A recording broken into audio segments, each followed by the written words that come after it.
The famous Bugatti Chiron rebuild story just hit a whole new level, and the automotive world didn't see this coming. Matt Armstrong has fabricated parts Bugatti refused to supply. The claim that this couldn't be done outside a Bugatti factory is falling apart. If you've been following this story from the beginning, you should already know what's at stake. This Chiron has been raising concerns across the automotive world. Bugatti is refusing to supply parts to Matt Armstrong. So, Matt and his team have been doing it themselves, fabricating, sourcing, and reverse engineering every single component from scratch. But the hardest challenges were still waiting. The airbags, the chassis damage, and the radiators. This is where the story stands now. If you're not subscribed yet, hit that button right now. Because what comes next is where this build gets serious. The car needed 3 things fixed before it could ever run again. A fabricated chassis leg, rebuilt airbags, and radiators built from nothing. So Bob cut the damaged section out, clamped it in a vise, and got to work. No Bugatti tooling, no factory jig, just pure skill. He found the exact grade of aluminium that Bugatti used. He sourced it, built it from scratch, corner by corner, weld by weld. Tack welds first, then the full welds, and lastly, the bolt holes threaded. The end piece slid on first attempt. He painted it, sanded, and clear coated it. Then they moved to the steering airbags. Every single one fired in the crash. Dashboard torn open, steering wheel cover destroyed, knee airbags gone. Bugatti wouldn't supply a single replacement, so Matt pulled the part numbers himself. The dashboard airbag came out stamped with Volkswagen Audi Group. One of them matched an Audi A3. Same suffix, same structure, same dimensions. It slid straight into the Bugatti dashboard without any modification. A Bugatti Chiron running an Audi A3 airbag. That question is still hanging up there. The steering wheel cover needed reverse engineering. E3 Customs matched the leather thickness exactly. They designed a stencil on a computer and laser etched the weakening point, the exact spot the airbag tears through on deployment. Bugatti used a knife tool. The reset team did it with a laser. Brand new looking, functional OEM, built without a single Bugatti document. The knee airbags was rearmed with fresh explosive by the reset team. A missing glove box cover, fabricated from raw plastic by E3. Now to the interior. Matt handed the entire cabin to E3 Customs. What came back doesn't exist anywhere else on the planet. Purple and white leather. Laser cut patterns hand painted into the hide. Half and half seats. Seat belts dyed to match each side. The bronze fitting stayed. A deliberate choice. A piece of the car's original identity kept alive inside a machine being rebuilt from nothing. Steering wheel dropped in last. E3 left the Bugatti logo off, no lawsuit risk, but something had to go in there. Then the radiators. This is where it got brutal, and where everything is now hanging in the balance. 10 radiators are on a Chiron, 2 in the front, 2 on each sides. Charge coolers for the turbos, 40 liters of coolant. Every single one was damaged.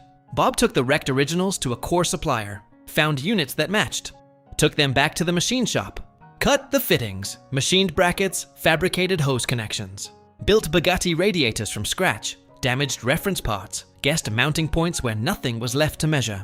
One unit came back with the brackets on the wrong side. Bob swapped them and moved on. The radiators went in, every position filled.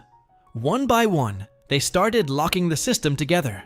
Hoses on, clamps tightened, lines routed exactly where they needed to be. This is the part that actually matters. Because on a Bugatti Chiron, this isn't just cooling, this is survival. 40 liters of coolant moving through a system that was never meant to be rebuilt by an independent builder. Every connection matters, every seal matters. And now, there's only one way to find out if it works. The pressure test.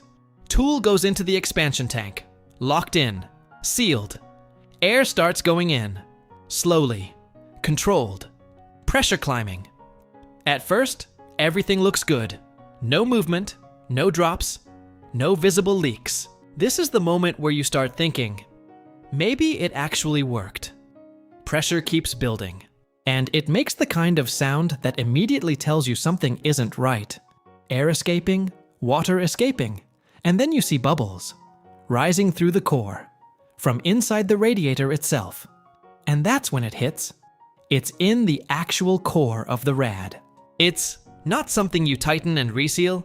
This damage is most likely to occur during transit, because these weren't protected factory units.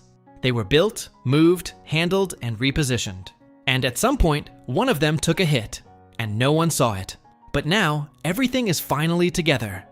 The entire system is under pressure. That's when it shows itself. It'll be too late to ignore, and too deep to bypass.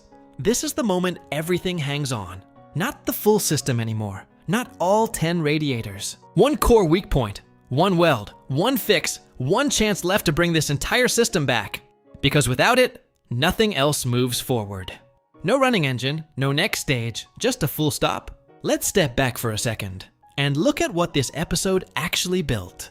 A fabricated chassis leg, factory level finish, built from raw aluminium, no Bugatti supply. A reverse engineered airbag cover, laser cut with precision, designed to function exactly like the original. An Audi A3 airbag sitting inside a Bugatti Chiron.